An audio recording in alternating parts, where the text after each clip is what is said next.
뱃사람 앞뒷사람 함께 눈을 똑바로 쳐다보시면서 인사하시겠습니다.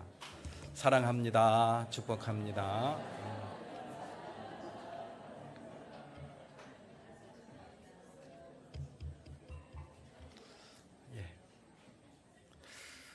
멀리 나갔다가 돌아오신 우리 성가대원들 계셔서 그런가 오늘 아주 더 소리가 더 우렁차고 더 아름다워 보입니다. 감사합니다. 지난주에 우리 고린도 교회에서 일어났던 일을 우리가 잠시 살폈습니다. 고린도 교회 아는 사람 아무도 없는 낯설고 물서른 땅에 갔는데 아굴라 부부를 만났죠. 그래서 그들을 만나면서 아굴라 부부의 인생도 바뀌어지고 또 이 사도 바울도 힘을 얻는 그러한 모습을 우리가 살폈습니다.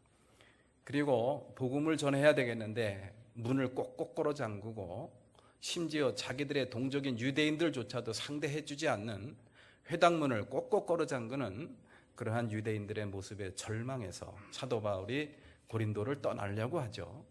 그때 하나님께서 환상 중에 나타나셔서 두려워하지 말아라. 내가 너와 함께 있겠다. 그리고 이곳에는 나의 백성들이 많이 있다. 가지 말라는 겁니까? 가라는 겁니까? 가지 말라는 거였죠. 그 음성을 듣고 힘을 얻었어요. 그래서 그곳에 1년 6개월 동안을 더 머물게 되었다. 그래서 우리가 그곳에서 내린 그러한 주제 그리고 결론은 뭐였습니까?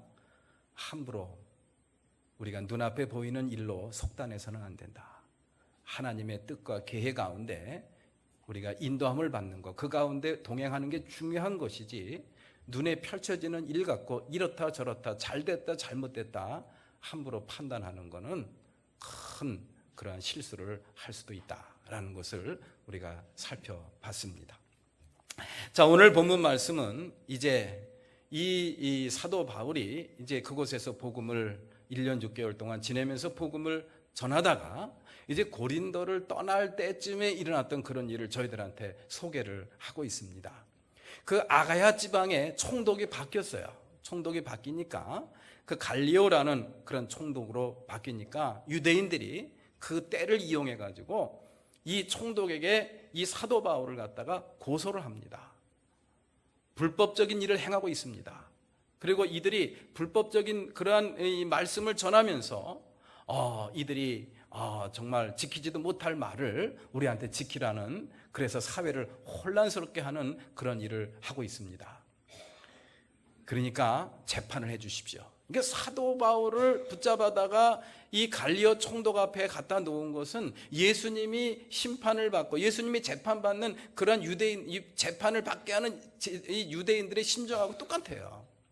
자기들이 죽일 수가 없으니까 그러한 로마 법에 의해서 재판을 받고 그래서 죽여달라는 그런 이야기입니다. 이 사도 바울에게 사형 선고를 내려달라는 그런 부탁을 하고 있는 거예요. 그랬더니 이 갈리오라는 총독이 오늘 본문 말씀에 보니까요, 굉장히 아주 지혜로운 사람 같아요. 가만히 보니까 이거는 내가 관여할 일이 아니다. 이거는 종교적인 일이고 너희들의 문화와 관습에 의한 일이기 때문에 이거는 이 사도 바울이라는 사람이 악행을 저지르거나 이를테면은 뭐 누구를 해코지하거나 폭력을 행사하거나 물건을 훔치거나 그런 일이 되면 모르겠는데 그런 일이 아니다.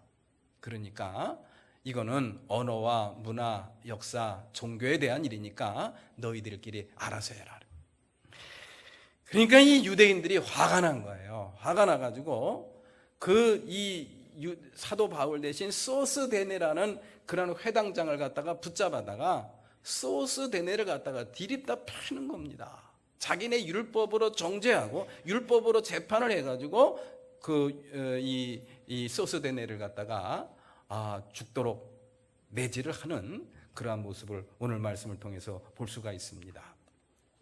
이 소스데네는 회당장입니다. 회당장이 왜 맞았을까? 왜 유대인들로부터 맞았을까? 그것이 오늘 본문 말씀에는 자세히 언급되어 있지 않습니다만은 이 사도 바울에게 굉장히 호의적으로 이 복음을 전할 수 있도록 장소를 제공하고 회당의 문을 열어준 그러한 것 때문에 그러지 않았을까라는 그런 추측을 우리가 해볼 수가 있어요. 그러니까 사도 바울 대신 이 소스데네를 갖다가 붙잡아다가 때리는 거죠. 때리는 거예요. 화풀이를 하는 겁니다. 이것이 바로 오늘 본문 말씀에 나오는 그런 내용 중에 하나인데요. 이 소스데네는 어떻게 보면 바울 때문에 매를 맞은 겁니다. 이 소스데네는 복음 때문에 매를 맞은 거예요. 얼마나 억울합니까? 그런데 이 소스데네가 그 매를 맞고 난 다음에 삶을 우리가 한번 살펴볼 필요가 있어요. 어떻게 보면 굉장히 손해보는 것 같고 굉장히 고난을 받는 것 같고 억울한 측면이 있습니다. 그런데 나중에 이 소스데네가 어떻게 되었을까? 그러한 내용들을 우리가 살펴보니까요, 이거 해석이 달라져요.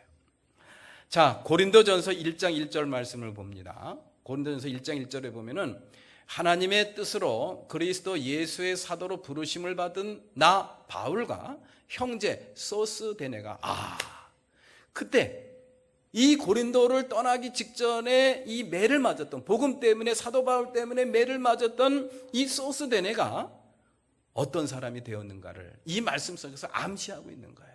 사도 바울의 동료자가 되었습니다. 사도 바울의 형제가 되었어요. 사도 바울의 형제가 되었다는 것은 무슨 의미냐? 사도의 반열에 오르지는 못했지만은 사도의 반열에 준하는 그러한 위치에 올라서서 초대교회에 상당히 영향력 있는 그런 인사가 되었고 그런 일을 감당하는 그러한 사람이 되었다라는 것을 저희들한테 암시를 하고 있습니다. 고린도 교회 하면 여러분들 제일 먼저 누가 생각나겠습니까? 사도 바울의 입장으로 돌아간다고 한다면은 오갈 데 없는 자기를 먹여주고 재워주고 또 같이 일을 했던 아굴라, 브리스길라 부부가 아마 제일 떠올랐을 거예요. 그런데 아굴라 부부, 브리스길라 부부는 제껴놓고 누구를 제일 먼저 언급하느냐? 소스데네를 언급하고 있는 이러한 모습을 보면서 사도 바울에게 정말 큰 힘이 되었구나. 사도 바울의 선교 여정에 있어서 정말 큰 역할을 했던 사람이 바로 소스데네였구나. 저는 이 말씀을 보면서 그런 생각을 한번 해보게 됩니다. 아주 매우 중요한 교훈이 아닐까라는 생각이 되는데요. 우리에게 진정 문제가 되는 것은, 우리가 진정 우리의 삶 속에서 주목해서 보아야 될 것은 환난이나 고생 그런 것이 아니라는 그런 이야기예요. 우리가 때때로 살다 보면은 억울한 일을 당하게 되고 손해보는 일도 있죠. 손해보는 일도 있습니다. 그러나 그런 것보다 더 중요한 것이 있다라는 그런 이야기예요. 일이 안 풀리고 잘 풀리고 그게 중요한 게 아니라 그것보다 더 본질적이고 중요한 일이 있는데 그것이 바로 뭐냐? 하느님의 인도하심입니다. 하나님의 인도하심 속에 내가 거하느냐, 그렇지 않느냐, 이게 정말 중요한 문제라는 것을 저희들한테 이 말씀을 통해서 저희들한테 가르쳐주고 있어요. 소스데네 어떻게 보면 굉장히 어렵습니다. 굉장히 억울합니다. 손해봤습니다. 매를 맞았습니다. 고난을 당했습니다.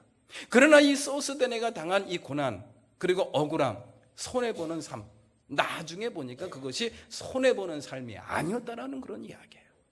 그가 맞은 매는 오히려 복이 되었다라는 그런 이야기입니다.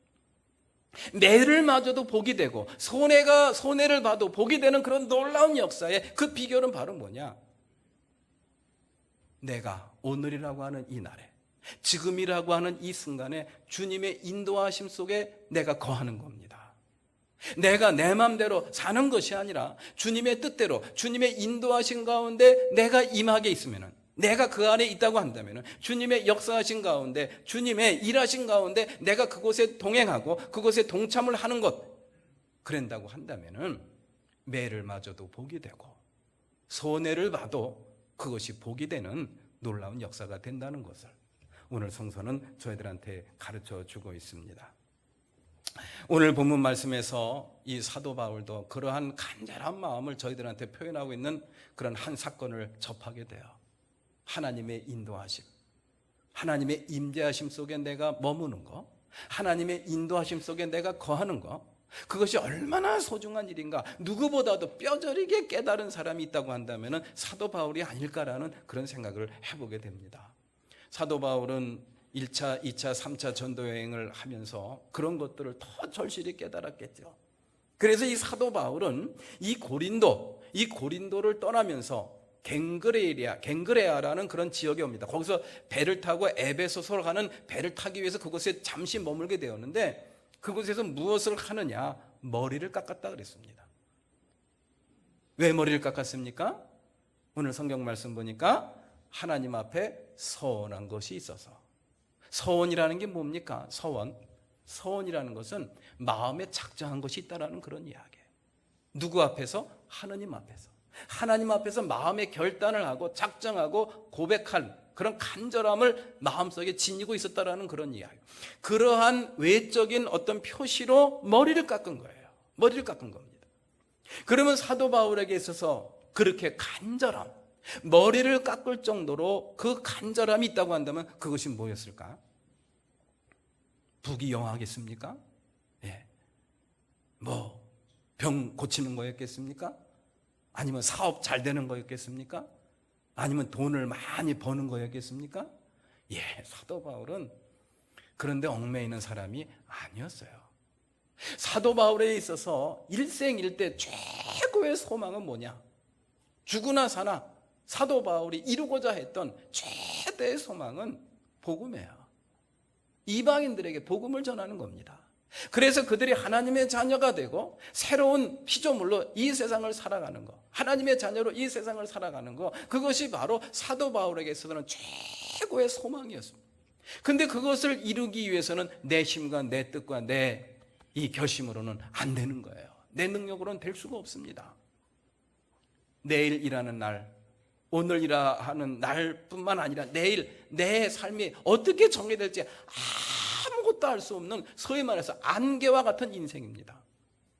한 걸음 한 걸음 옮길 때마다 하나님의 인도하심이 없이는 한 발자국도 움직일 수가 없고 아무것도 할 수 없는 무력한 자기 자신을 이 사도 바울은 아주 처절하게 깨달았어요. 그럴 때마다 사도 바울 마음속에 생겼던 간절함이 있습니다. 하나님의 인도하십니다. 하나님, 나를 인도해 주십시오. 내가 하는 이 일이 하나님이 원하시고 하나님이 뜻하시고 하나님이 기뻐하시는 일이 되기를 소망합니다. 하나님이 원하시는 일을 감당할 때 하나님이 나를 인도해 주셔야 됩니다. 그래야 내가 이 일을 감당할 수가 있습니다. 이거예요.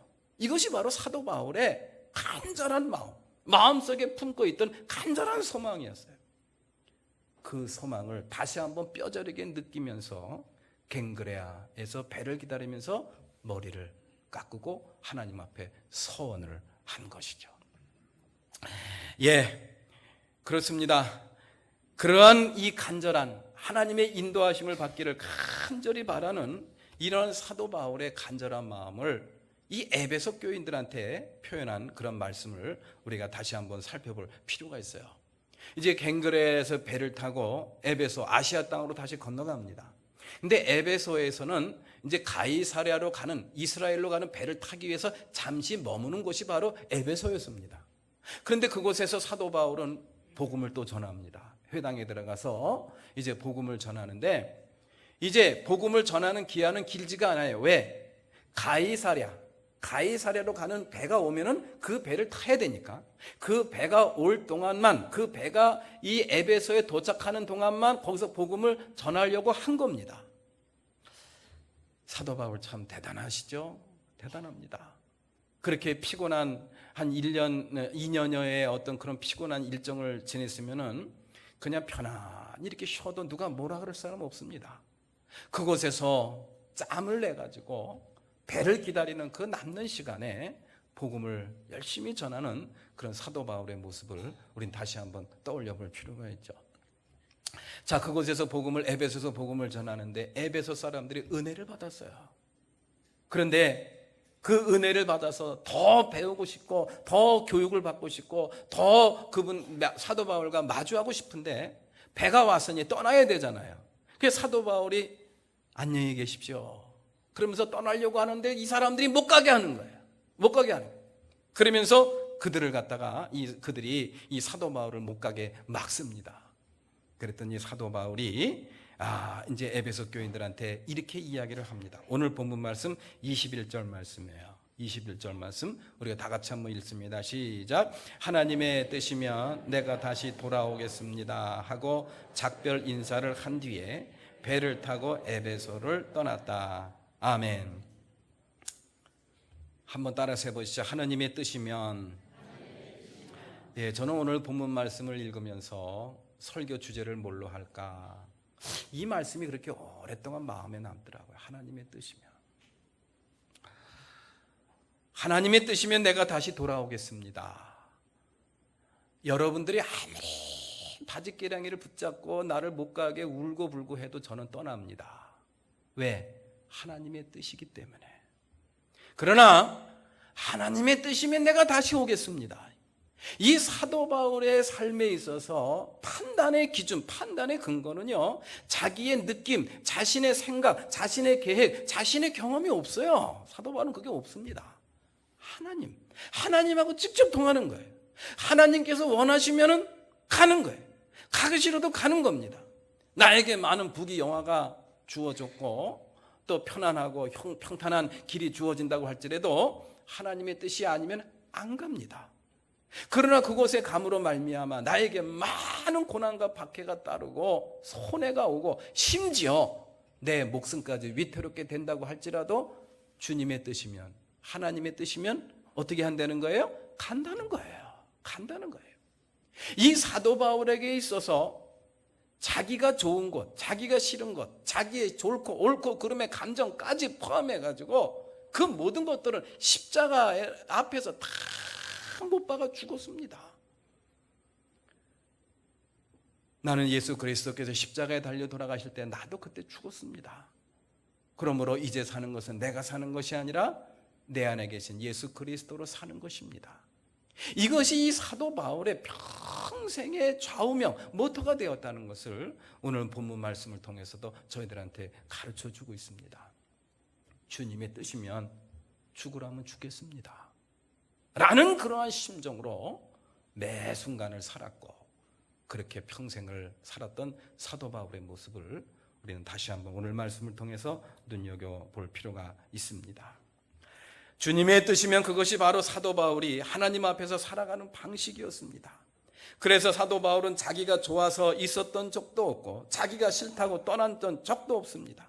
그 모든 결정은 주님이 하시는 것이라는 믿음, 그 믿음을 붙잡고 살았던 사도 바울.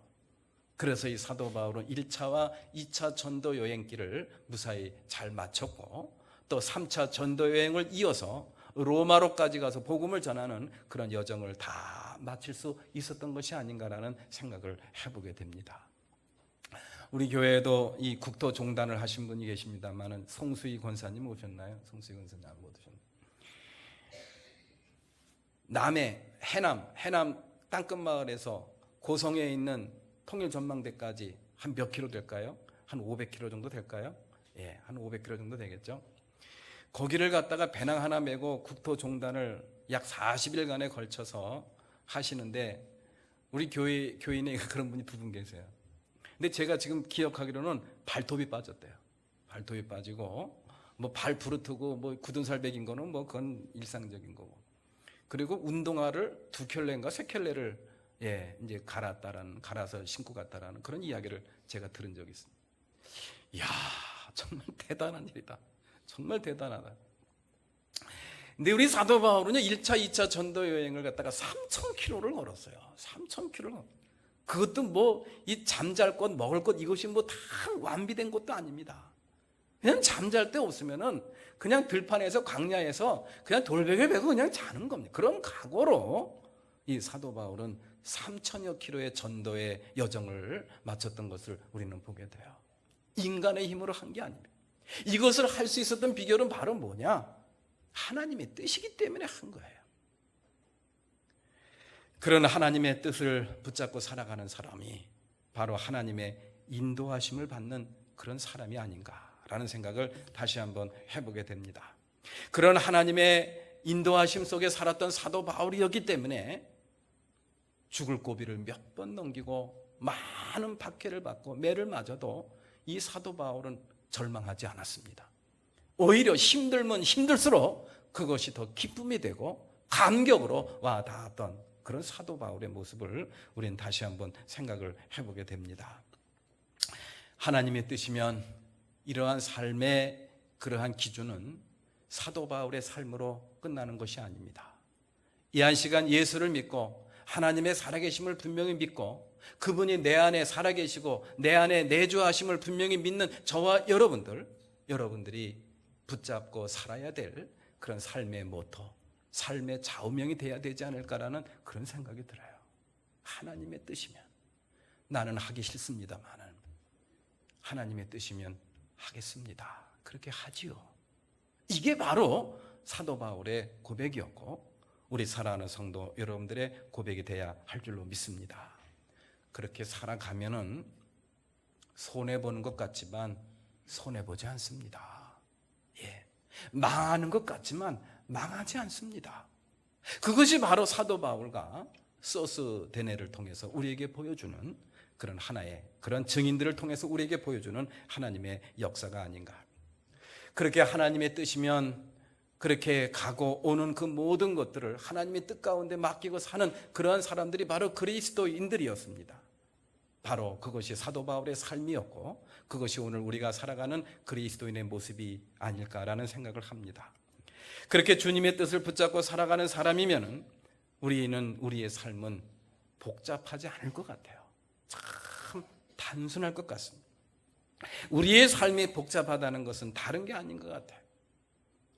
자기 주장과 판단이 너무 많이 개입되어 있기 때문에 우리의 삶이 복잡해지는 것이 아닐까라는 그런 생각을 해보게 됩니다. 주님의 뜻이면은 나에게 많은 어려움과 고난과 손해가 있을지라도 하지요. 그것이 바로 그리스도인이 오늘날 붙잡고 살아야 될 삶의 모습이 아닌가. 창세기 12장에 보면은 믿음의 조상 아브라함이 자기 본토 고향 아비 친척집을 떠나는 그러한 모습을 저희들한테 소개를 하고 있습니다. 자기가 낳았고 또 살고 있고 또 터전을 가꾸고 삶의 터전을 가꾸고 그리고 부모님과 또 친척이 있는 그런 곳을 떠나서 알 수 없는 땅으로 간다는 거 이게 보통 일이 아닙니다. 보통 생각이 복잡해질 수밖에 없는 그런 일이 아니지 않습니까? 그러나 이 아브라함은 거기에 대하여 토를 다는 모습이 성경에는 기록이 되어 있지를 않습니다. 하나님께서 떠나라고 하는 땅, 하나님께서 지시하신 땅, 그 땅으로 떠나라 하니까 아브라함은 하고 떠나는 그러한 모습, 그러한 모습을 보면서 믿음의 조상이 따로 있는 것, 바로 이러한 모습이 바로 믿음의 조상의 모습이었구나라는 것을 다시 한번 깨닫게 돼요. 자기가 태어나서 또 이렇게 자기가 이렇게 뿌리를 내리고 또 이렇게 잘 터전을 갖고 놓은 곳을 떠나서 다른 곳으로 간다 그러면은 이 세상 사는 그 누구도 다 두렵습니다. 불안합니다. 더군다나 이 아브라함이 떠났던 하나님께서 지시하시는 땅은 어디 정해진 곳이 아니었어요. 이 성경 말씀을 자세히 읽어보면은 현재 진행형 또는 미래형으로 나와 있는 그런 모습을 보게 돼요. 그러니까는 정해진 것이 아닙니다. 하나님께서 가라고 한 그 땅이 어딘지를 모르고 가는 겁니다. 내가 지시하는 땅이라고 분명히 얘기하고 있거든요. 내가 지시하는 땅의 정확한 그런 성경에 나오는 시제는 미래형이라고 나와 있어요. 그러니까는 아직 정해졌다는 거예요? 정해지지 않았다는 거예요? 정해지지 않았다는 겁니다. 그러니까 이 아브라함은 어떻게 떠난 거예요?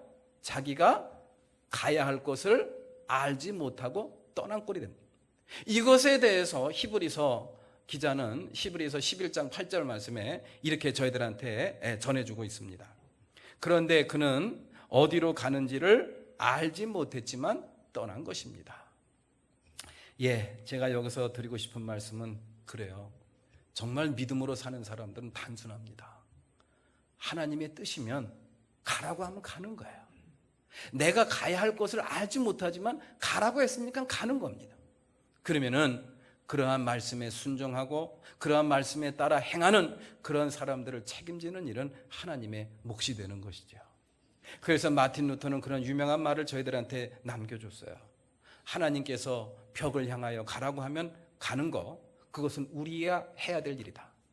하나님이 해야 될 일은 그 벽을 허물어 드리는 것이다.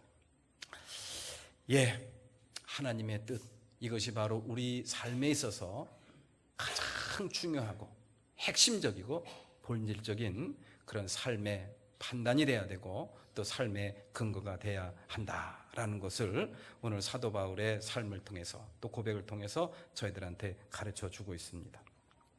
자, 이러한 삶의 태도, 주님의 뜻이면 이러한 삶의 기준을 갖고 살았던 사도 바울이 평생에 갈급했던 것은 하나님의 인도하심입니다. 하나님의 인도하심을 받는 삶, 그 삶을 살기를 간절히 바랬던 이 사도 바울이 붙잡았던 것은 바로 하나님의 뜻이었어요. 이러한 삶의 원리는, 이러한 믿음의 원리는 사도 바울만 해서는 안 되는 겁니다. 이 한 시간 하나님의 살아계심을 믿고 또 우리 안에 내주하시는 그런 주님을 분명히 믿고 살아가는 저와 여러분들이 붙잡아야 될 그런 삶의 원리요, 믿음의 원리인 줄로 믿습니다. 내 삶에 내놓을 만한 그런 신앙적인 결실이 없다고 한다면 다른 게 아니죠. 바로 이와 같이 하나님의 뜻보다도 나의 뜻과 내 마음대로 살았던 그런 삶의 모습 때문이 아닐까라는 그런 생각을 한번 해보게 돼요. 살아계신 주님, 그 주님이 내 안에 거하시는 주님을 분명히 믿는다면 그분의 인도함을 받는 것은 당연한 일이죠. 주님의 인도하심을 받으며 살아가는 사람들에게는 손해보는 것 같으나 절대로 손해보는 일은 없을 겁니다. 망하는 것 같지만은 절대로 망하는 일은 없다는 거, 이것이 바로 성서에서 우리들한테 제시하고 있는 믿음의 선조들이고 믿음의 증인들의 모습입니다. 이제 찬바람이 불어오면서 이제 가을이 느껴집니다. 그리고 이제 올 한 해도 다 지냈구나라는 그런 생각을 해보게 돼요. 요즘에 매미 소리 많이 들리죠. 그러한 매미와 하루살이의 그러한 재미난 일화가 있습니다. 누가 좋은 교훈을 우리한테 전해주기 위해서 지어낸 얘기겠죠. 매미가 하루살이와 하루 종일 놀다가 이제 어둑어둑해지니까 이제 매미가 그렇게 이야기를 했대요. 매미가 하루살이한테 야, 우리 이제 헤어져야 되겠다. 내년에 다시 보자. 그랬더니 이 하루살이가 눈을 둥그렇게 뜨고서 그게 무슨 말이야? 내년이 무슨 말이야? 그랬대요. 그렇습니다. 이 하루살이는 하루밖에 못 살기 때문에 내일이라는 것도 없어요. 내일이라는 것도 없고 내년이라는 것도 없습니다. 내일이 없는 이 하루살이한테 내년에 보자고 하니 이 하루살이가 이해를 할 수가 없죠. 이 하루살이는 볼 수도 없고 만질 수도 없고 경험을 해본 적이 없기 때문에 없더라고 딱 잡았다는 겁니다. 그거에 대한 자기 확신이 너무너무 분명해요. 그러나 매미는 알죠. 내일도 있다는 것도 알고 내년이 있다는 것도 너무너무 잘 압니다. 우리 사랑하는 성도 여러분들, 우리가 하나님의 임재하심, 또 하나님이 우리와 함께 하심, 하나님의 살아계심에 대해서 우리가 눈에 안 보이고 손에 안 잡힌다고, 또 경험해보지 않았다고, 없다고 하는 그러한 모습, 그것을 부정하는 그러한 모습이 이런 하루살이의 모습과 똑같은 모습이 아닌가라는 그런 생각을 다시 한번 해보게 됩니다. 우리 곁에 하나님의 살아계심을 분명히 믿고 하나님의 인도하심 속에서 아름답고 복된 삶의 자취를 남긴 수많은 증인들이 우리에게 있다는 것을 성서는 저희들한테 가르쳐주고 있어요. 히브리서 12장 1절 말씀을 우리가 다 같이 한번 읽어보겠습니다. 다 같이 시작. 그러므로 이렇게 구름대와 같이 수많은 증인이 우리를 둘러싸고 있으니 우리도 갖가지 무서운 얽매는 죄를 벗어버리고 우리 앞에 놓인 다름질을 잘 지면서 달려갑시다. 아멘. 구름대와 같이 수많은 증인이 우리를 둘러싸고 있습니다. 이 말씀을 마음 깊이 새기고 성찰하시면서 우리 주변에 구름대와 같이 수많은 증인들이 둘러싸고 있는 그러한 모습을 믿음의 눈으로 바라보시는 우리 모든 성도가 되시기를 바랍니다. 그래서 사도 바울처럼 주님의 뜻이면 이거 꼭 붙잡으세요. 이거 붙잡고 여러분들의 삶 가운데 주님의 인도하심 속에 거하고 주님의 역사와 주님의 계획 속에 거하는 아름답고 복된 삶이 되시기를 주님의 이름으로 축원합니다. 이것이 바로 살아계신 하나님을 분명히 믿고 그분이 내 안에 계시다는 것을 분명히 믿는 사람들이 이 세상을 살아가는 방식입니다. 그렇게 잘 살아가시기를 기원합니다.